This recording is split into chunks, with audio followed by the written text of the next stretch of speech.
Leave her alone! You dare challenge me, human? They say legends die when peace begins. But some legends don't die. They just stop answering the call. Long before the diner, before the daughter, before the silence, there was Alpha Force. 5 humans who operated in the black between wars, where orders didn't exist and mercy was a liability. They weren't soldiers. They were solutions. Among them, one name carried through the dark like a heartbeat. Hollis. He never wanted fame, never left survivors to tell stories. He believed in one thing, that a child's life was worth more than any government secret. Then came Kareth. Bad intel, bad luck, an operation that saved 47 innocents and buried everyone else. When the smoke cleared, only Hollis was left. The coalition commended him in whispers, condemned him in reports, and erased his name from every file. He walked away, took nothing but a tattoo, a triangle with 3 lines. 3 promises to the ghosts he couldn't save. Safety, truth, home. He found all 3 in a woman named Sarah and a daughter named Penny. For 8 years, he believed in mornings, in laughter, in the simple rhythm of being just a man. Until an accident took Sarah, and the galaxy reminded him that peace is just the space between storms. Now he hides in plain sight, a mechanic, a cook, a single father on a forgotten station. But out there, in the silence between the stars, darkness stirs again. Children disappear. Syndicates rise. Empires plot. And somewhere in that dark, an old ghost begins to wake up. Because legends may sleep, but promises never do. In the quiet hum of Kepler Station, humanity's hope smelled like recycled air and burnt coffee. Piperno Hollis was behind the counter, flipping synthetic batter on a cracked old griddle, pretending his hands didn't remember how to kill. The Riftway diner wasn't much. 6 tables, 3 regulars, 1 broken jukebox that only played half a song before freezing. But for Hollis, it was paradise. It was normal. And normal was everything he'd spent 10 years chasing. Across from him sat Penny, 8 years old, her hair a mess of copper curls and defiance. She was building a syrup fortress around her waffles, complete with imaginary defense turrets. She looked up at her dad and asked, with all the seriousness in the universe, "Dad, if waffles were people, would the syrup be lava or ocean?" Hollis smiled. That small, rare smile that only Penny ever got to see. "Depends who's swimming," he said. "Lava for enemies. Ocean for friends." "Then mine's ocean," she decided. "Everyone deserves a beach day." And he laughed. Just a small sound, but it was real.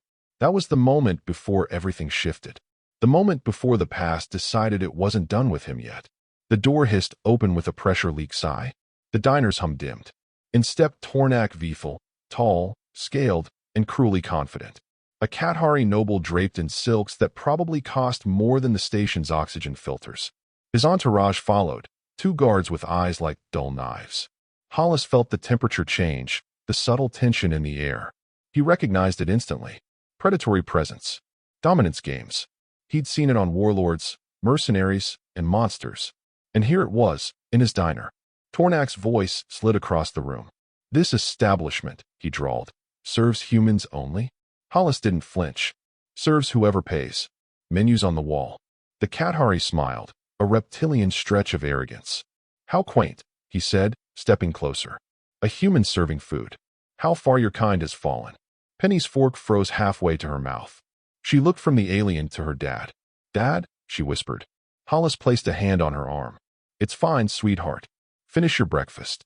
Tornak sneered. The child speaks when spoken to, human. And he reached out. That was the moment the air changed.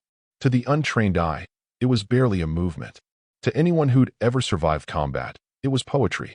Hollis's hand caught Tornak's wrist before it touched Penny. No sound. No anger. Just precision. The Kathari hissed. "You dare?" And Hollis spoke softly. "You don't touch my daughter." Tornak tried to pull back, but Hollis didn't let go. He twisted just enough for pain to spike through alien cartilage, then released. "Leave," he said. For a heartbeat, silence.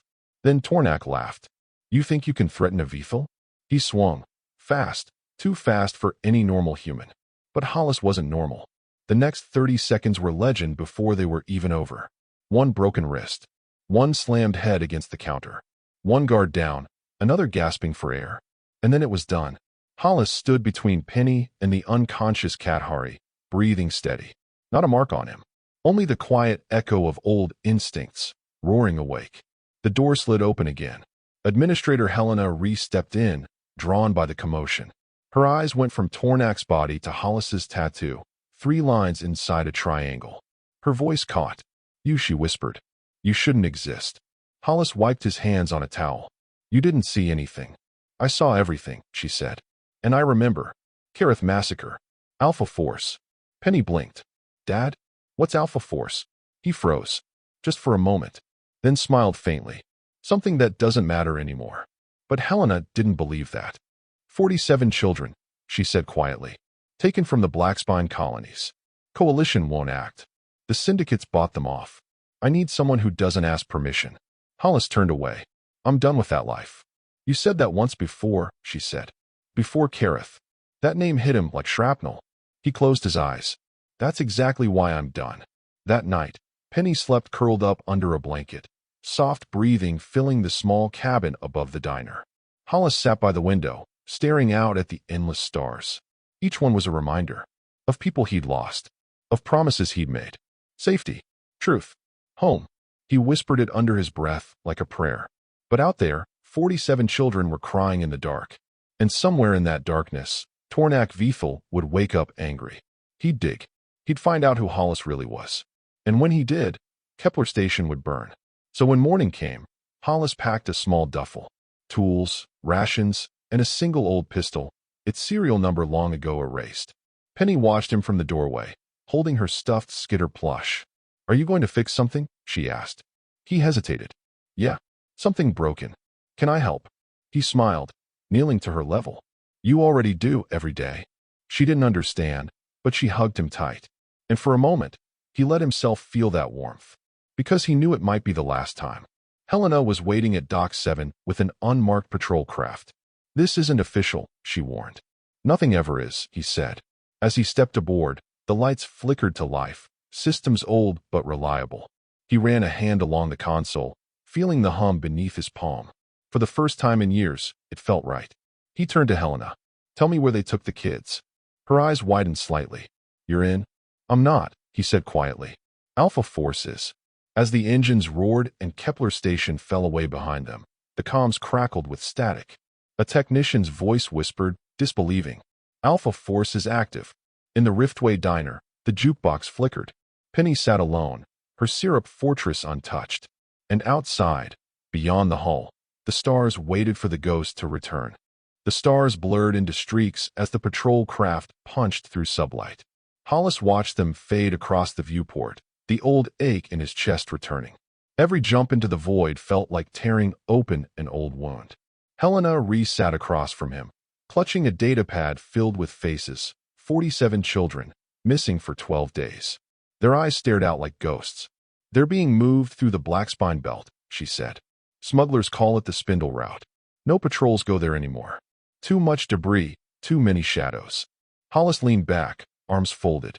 "Debris doesn't scare me. Shadows are where I live." Helena gave him a long look. "You talk like someone who forgot how to be human." He didn't answer. He just looked at the children's faces again.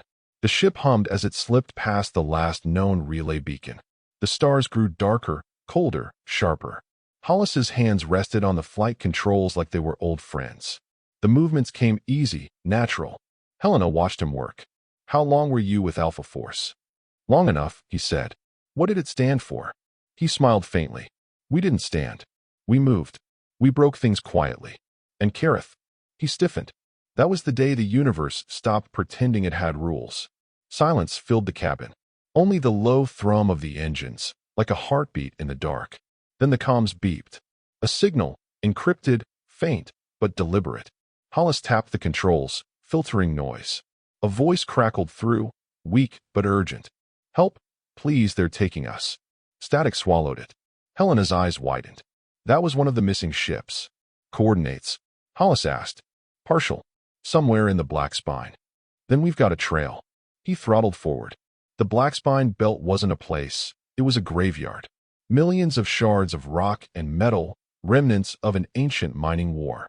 The space around it shimmered with old energy residue, and broken dreams. Ships that went and didn't come out unless they had death wishes or maps. Hollis had both. They threaded through the debris field, the ship's hull ringing softly as micrometeors grazed the shields. Helena leaned forward. How do you even know where you're going? He smirked slightly. Because I've been lost before. Hours passed. Then, out of the static fog, lights appeared. A convoy. 3 freighters. 1 escort gunship. No coalition markings. Helena inhaled sharply. That's them. Hollis's voice went flat. They're using civilian haulers. Smart. Makes them invisible. He pulled up a tactical display. The system showed minimal weapons, but heavy shielding. Can we disable them? Helena asked. Not without killing whoever's inside. So what do we do? Hollis stared at the ships. We improvise. He powered down the engines, drifting closer on momentum alone. The ship became a ghost among ghosts, silent, invisible to scanners. He unlatched the weapons compartment beneath his seat. Inside, an old wrist rig, half a dozen magnetic slugs, and a device so old it still bore alpha force etching. Helena whispered, You kept that? Hollis nodded. Never throw away a good memory. They approached the last freighter. Hollis exhaled. Lock the controls and wait for my signal. Helena blinked. Wait, what are you doing? He was already up, sliding on a pressure suit. Getting my hands dirty. Minutes later, he launched himself through the airlock, a single shape against the void. The stars swallowed him whole. He landed on the freighter's hull with a magnetic thud, cut open a panel, and slipped inside. The interior stank of oil and fear. Metal corridors, dim light. Voices echoing in Kathari and trade cant. He moved like he'd never stopped moving. Breath measured, steps silent, eyes cold. Down a long corridor, a door slid open. 2 guards. Kathari. Laughing. One said, Humans are weak. They always beg before the end. The other chuckled.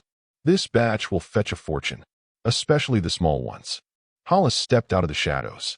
Funny, he said. You sound nervous for predators. They turned. Too slow. 1 shot. 1 crack of bone. The second barely had time to scream before his weapon was ripped away and turned on him. Silence. Hollis exhaled, then keyed the door behind them. Inside, a cargo bay lined with stasis pods. Small forms inside. Children. Breathing, alive. He knelt beside the control panel, reading the labels. Each pod marked with coordinates, destinations, buyer codes. It was a network. Massive, organized, protected. A child stirred in one pod, eyes fluttering open. She saw him through the glass. Are you here to help? Hollis pressed a hand to the glass. Yeah, he said softly. I'm here to help. The child smiled faintly before the stasis fog reclaimed her. That was enough. He keyed his comm. Helena. I found them. Her voice crackled. How many? All of them. Then let's get them out. Not yet, he said. They're tagged. We cut them loose now. We alert the buyers. We need to kill the head, not just the arm. Do you know who's behind it? I've got a guess. He pulled a data drive from the console. The label burned faintly, Vethel Consortium. His jaw tightened. Tornak, he whispered. Outside, Helena's sensors lit up. Multiple ships inbound. They've got reinforcements. Hollis cursed. Get clear. I'll handle this one. You can't fight them alone. I don't need to fight all of them. Just one. The gunship appeared from the debris. Sleek, armed, hunting. It launched drones into the field, scanning. Hollis sealed the bay door, rerouted the freighter's engines, and armed the self-destruct sequence. Helena's voice rose over the comms. What are you doing? He smiled faintly. Making sure they never sell another kid again. Hollis, you'll die out there. He looked back at the pods, at the children sleeping inside. Then at least it'll mean something. He rigged a magnetic line, pulled himself back to the patrol ship just as the freighter began to glow. Helena grabbed the controls. Hold on. They punched away as the freighter detonated, light blooming like a newborn sun. For a moment, silence again. Then a faint whisper through comms, distorted but unmistakable. A female voice. Calm. Measured. Kathari accent. This is Andressa Vethel.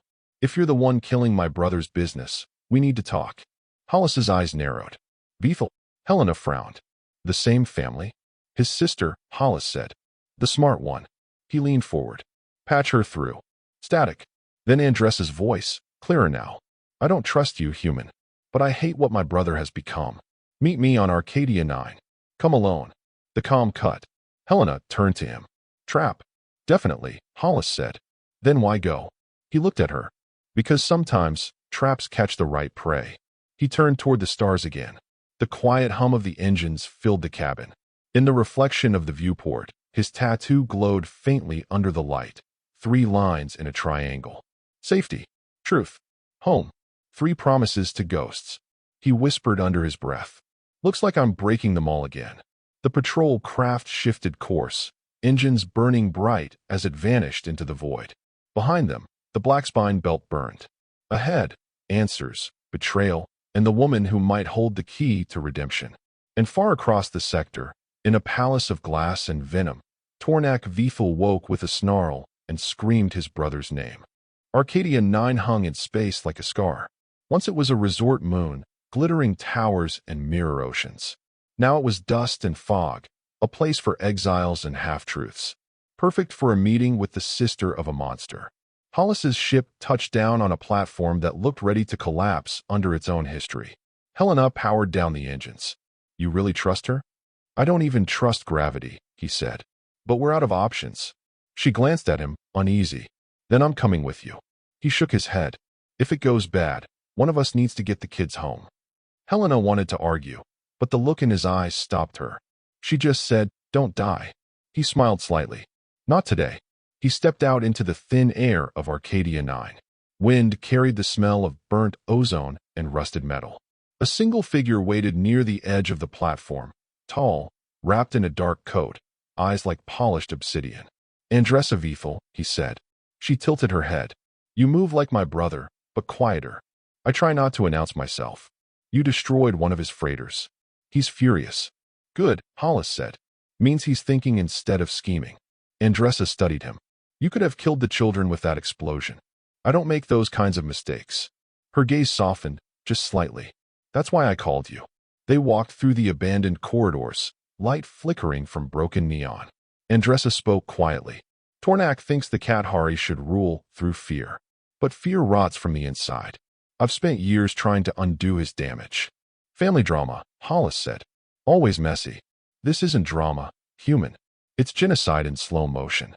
She led him to a chamber lined with old holomaps. Blue light shimmered across her scales. These are the shipping routes, she said. Every child my brother's sold has passed through these points. Hollis scanned the maps.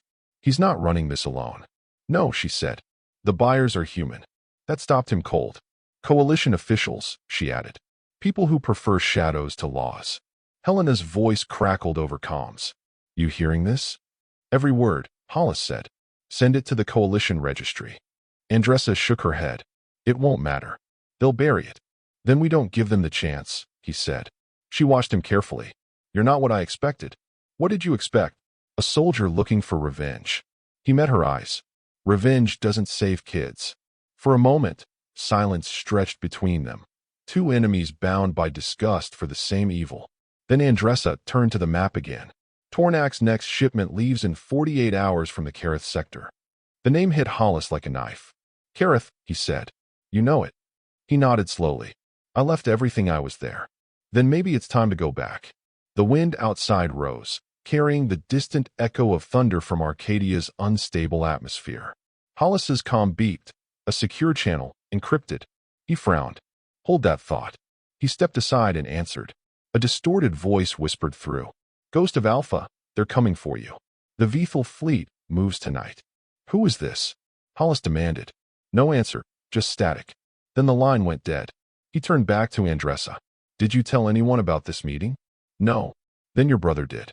The floor trembled. Outside, lights split the clouds, dropships descending, engines screaming. Andressa cursed. He traced me. Hollis grabbed her wrist. We move now. They sprinted down the corridor as the first explosion tore through the platform. Helena's voice came over comms. Multiple heat signatures, Kathari Marines. Hollis, you need to move. On it, he said. They dove through collapsing hallways, debris raining down. Hollis's instincts took over, calculating angles, timing explosions, guiding Andressa through the chaos. They reached the lower hangar. His patrol craft was gone, engine smoking, slagged by plasma fire. Andressa turned to him. We're trapped. Not yet, he said. You got ships. 1. then lead the way.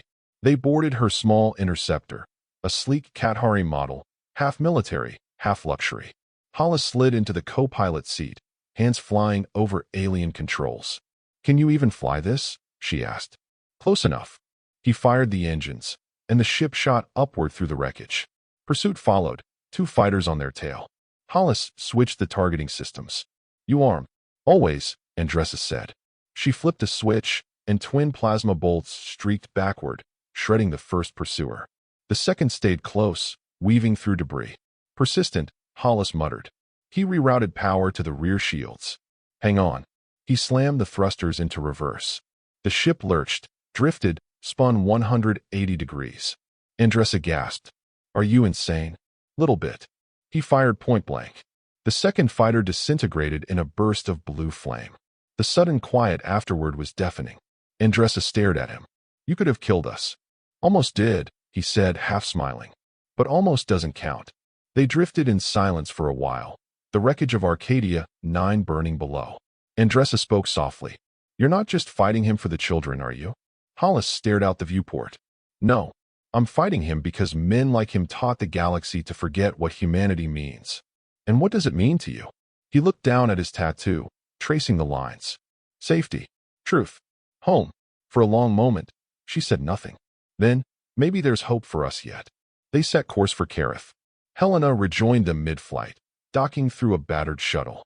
She climbed aboard, breathless. "You're out of your mind," she told Hollis. He grinned faintly. "Old habit." Andressa raised an eyebrow. "You humans flirt with death as easily as each other." Helena shot her a look. "Don't get any ideas." Despite the tension, something like laughter rippled through the cabin. For the first time, Hollis felt it, the faint pulse of a team again. Not Alpha Force. Something smaller. Rawer. Realer. Hours later, they approached the Kareth system. The planet loomed below, scarred, silent, haunted. Hollis whispered, "Welcome home." Helena looked at him. "You were the only survivor, right?" He nodded. "What really happened here?" He stared at the red horizon. "I followed orders. People died, and the Coalition called it justice." The ship descended into the atmosphere. Sensors picked up energy signatures, a base built over the ruins. Andressa scanned it. "That's where Tornak's operating. He's using your old battlefield as a warehouse." Hollis's jaw tightened. "Then let's bury him in it." They landed under cover of a storm. Lightning forked across the sky, illuminating the ruins. Hollis stepped out first, boots crunching on scorched soil. Memories surged. Gunfire, screams, the smell of plasma and blood. He steadied himself. Andressa joined him. "How do you live with it?" "You don't," he said. "You just make sure nobody else has to." They moved through the ruins, silent as ghosts. Ahead, the facility glowed, a fortress of steel and arrogance. Hollis checked his weapon. Helena whispered, "If we take him here, the syndicate falls." "For a while," Hollis said. "Long enough for the kids to breathe." They slipped closer. Inside the walls, soldiers moved in formation. Qatari, human mercs, machines. Hollis looked at the odds and smiled faintly. "Just like old times." Andressa frowned. "You actually enjoy this?" "No," he said. "But it's the only place I ever felt honest." Lightning split the sky again, bathing them in white light. Somewhere deep inside the fortress, Tornak waited, furious, wounded, and ready. Hollis whispered to himself, "This ends where it began." Andressa glanced at him. "And what comes after?" He looked toward the storm. "After?" He almost smiled. "Breakfast." They moved into the darkness together, 3 against a world built on secrets. And in the static of the comms, somewhere far away, whispers began to spread again across the outer colonies. The same words that once turned fear into hope. Alpha Force is active.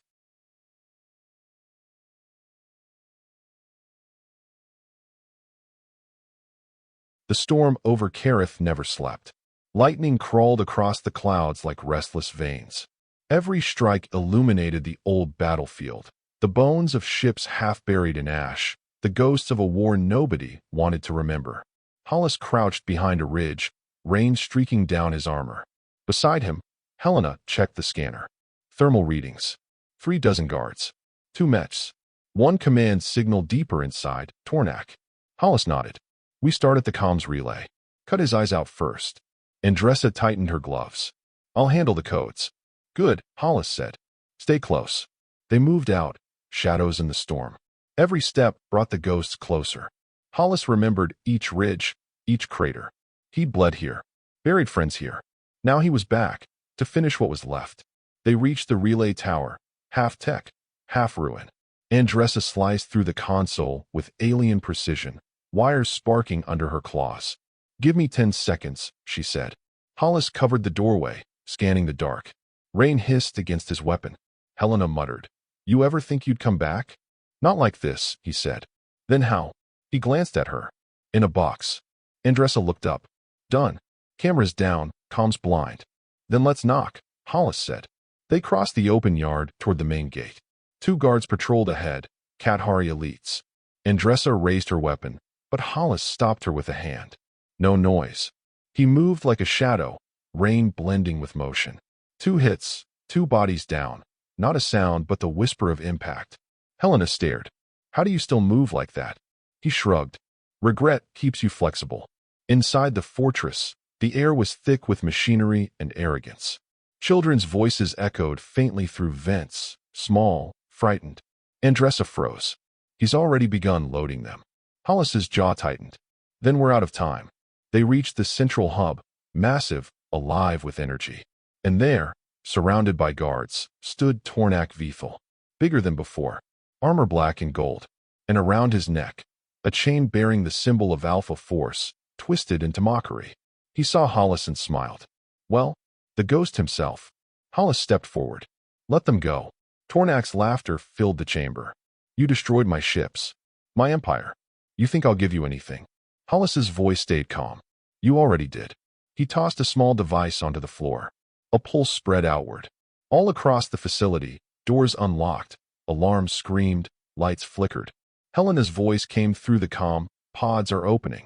The kids are free. Tornak roared, swinging a plasma staff. You'll die for that. Hollis drew his sidearm. Maybe, but not today. The fight exploded like thunder. Hollis ducked the first strike, countered with a burst of magnetic slugs that shattered Tornak's shield. Andressa fired from the flank, driving back the guards. Helena herded children through the smoke, guiding them toward the storm outside. Tornak slammed Hollis backward into a steel pillar. You think you can erase me? Humans always think they're heroes. Hollis gritted his teeth. I'm not a hero. He drove his knife into Tornak's armor joint, twisted hard. I'm a father. The Kathari howled, flinging him aside. Hollis hit the ground, coughing blood, vision swimming. He saw Andressa fighting 2 soldiers at once, grace and fury intertwined. Tornak turned on her, rage pure and raw. You betray your bloodline for animals. She spat back, for life. Tornak lunged. Hollis pushed to his feet, every muscle screaming. He caught the plasma staff mid-swing. Their eyes locked. 2 predators, one driven by power, the other by love. Tornak sneered. You fight like something that's already dead. Maybe, Hollis said. But dead men don't quit. He twisted the staff, drove it through Tornak's chest. Energy flared. Tornak staggered, disbelief twisting across his scaled face. Then the light in his eyes dimmed. The storm outside roared as the facility's core began to overload. Helena shouted over comms. We've got 30 seconds before this place goes up. Hollis looked down at Tornak's body, then at Andressa. Go. Get them out. She shook her head. Not without you. Now, he said, voice sharp. I'll cover the exit. Helena hesitated. Piperno. He smiled faintly. You still owe me coffee. Don't waste it. They ran. The building shook, metal screaming under collapsing weight. Hollis moved through falling debris, disabling power nodes, clearing paths. He found one last pod, small, forgotten, blinking faintly. Inside, a child. He smashed the seal, pulled the kid free, cradled them close. Not leaving anyone behind, he whispered. He sprinted through the burning corridor, the world collapsing behind him. Andressa's ship waited on the ridge, engines hot. Helena was waving frantically from the hatch. Hollis moved. He jumped, child in arms, as the facility detonated. The shockwave threw the ship sideways, alarms blaring. Helena caught him, dragged him inside. Andressa hit the thrusters, and they climbed through fire into the storm. The explosion below painted the sky gold and crimson. For a heartbeat, the clouds opened, and the ruins of Kerith burned clean. Silence followed. Only the hum of the engines, the faint sobs of rescued children, and the sound of rain fading away. Hollis sat against the bulkhead, covered in ash, still holding the child. Helena knelt beside him. You good? He nodded slowly. Define good. She smiled through tears. Alive works. Andressa approached, quiet. He's gone. Tornak's empire will fracture without him. Good, Hollis said. Then the galaxy gets to breathe again. Helena looked at him. You could rebuild Alpha Force, you know. Make it something real this time. He shook his head. No more ghosts. Let them rest. Then what? She asked. He glanced toward the viewport, toward the stars. Home. Andressa frowned. You think the universe will just let you disappear again? He smiled faintly. It doesn't have to let me. It just has to forget. The ship turned toward Kepler Station. The children slept. The storm faded. Hollis closed his eyes, exhaustion washing over him. Helena whispered, You did it. He shook his head softly. We did it. And I'd like breakfast. For the first time in a decade, he allowed himself to dream. He dreamed of syrup fortresses, of laughter, of sunlight that didn't burn. He dreamed of Sarah's smile, of Penny's hand in his. He dreamed of a galaxy that didn't need men like him anymore. When he opened his eyes again, the stars were bright and close. And for once, he didn't feel like a ghost. The return to Kepler Station was quiet. No escort, no celebration, just the steady pulse of a ship that had seen too much. Hollis stood at the viewport, while the stars slowed from streaks to pinpoints. Every light out there felt earned.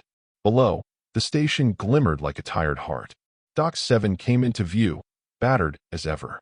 And for the first time since Kareth, he smiled. Helena leaned beside him. You sure you don't want me to file a report? He shook his head. You file it, they'll bury it. Let the story live where people actually listen, at the tables, in the stories. That's where truth belongs. She nodded, understanding. Then what will you do? Go home.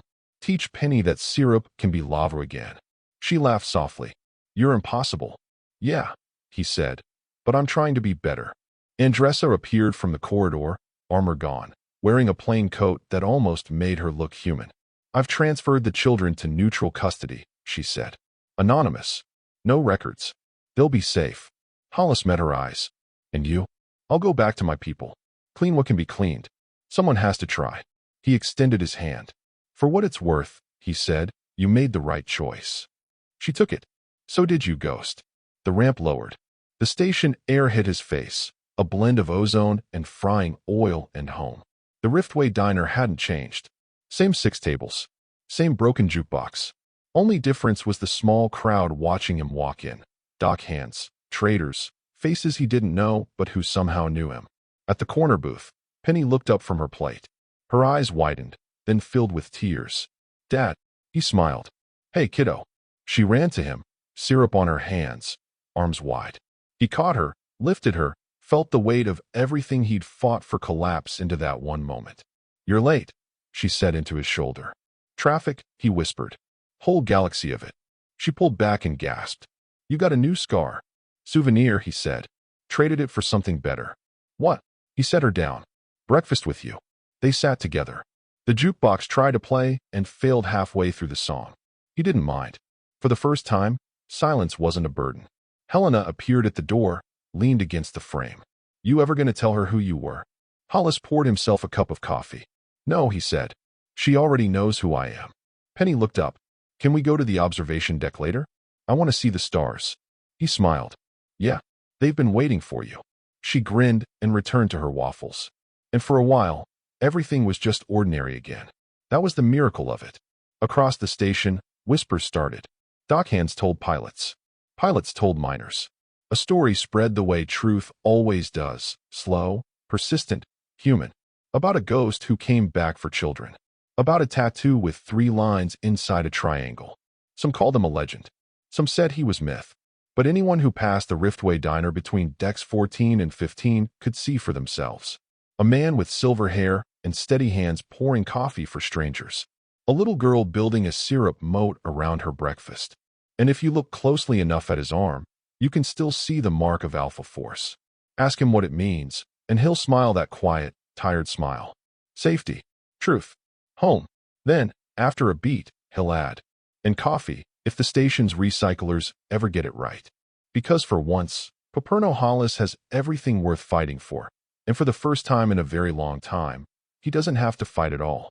Outside the viewport, the stars turn slowly. The galaxy breathes. And somewhere in the radio static between systems, a voice whispers into the dark. Alpha Force is home. Kepler Station hums like it always has. Patched metal, flickering lights, recycled air. Between decks 14 and 15, the Riftway diner opens for breakfast. Inside, a little girl builds a syrup moat around her waffles. Her father watches, quiet, a cup of coffee cooling beside him.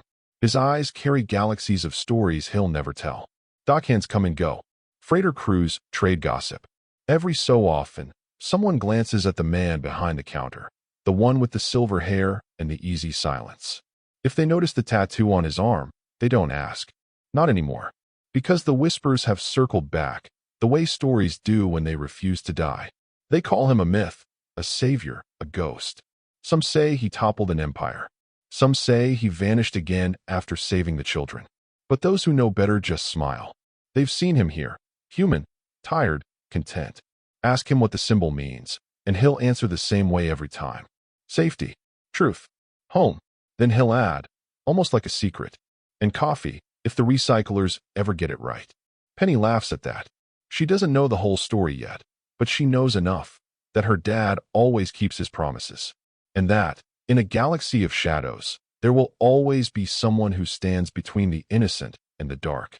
Not for glory, not for vengeance, just for breakfast with his daughter. Outside the viewport, the stars blink softly, a million unspoken goodbyes and new beginnings. Somewhere, far from Kepler Station, a signal flickers through the static. A single phrase, passed from ship to ship, bar to bar, heart to heart. Alpha Force is home. And the universe, just for a breath, feels a little safer.